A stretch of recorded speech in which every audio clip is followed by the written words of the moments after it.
ফিলিস্তিনের গাজায় ইসরায়েলি হামলা অব্যাহত রয়েছে। বৃহস্পতিবার ইসরায়েলি হামলায় গাজার নুসেইরাতের মেয়র ইরাদ আল মাগারি প্রাণ হারিয়েছেন। সংবাদ মাধ্যমগুলো জানিয়েছে, মধ্য গাজায় ইসরায়েলি অভিযানে যে 5 জন নিহত হয়েছেন তাদের মধ্যে ছিলেন নুসেইরাতের এই জনপ্রিয় মেয়র।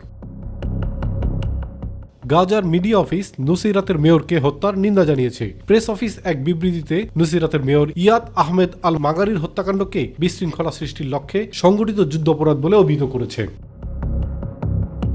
গত বছরের অক্টোবর থেকে গাজা উপত্যকায় ইসরায়েলের চলমান আক্রমণে নিহত ফিলিস্তিনি সংখ্যা বেড়ে কমপক্ষে 36,354 জনে দাঁড়িয়েছে। গত 24 ঘন্টায় ইসরায়েলি হামলায় আরও 68 জন নিহত হয়েছেন বলেও বিবৃতিতে বলা হয়েছে।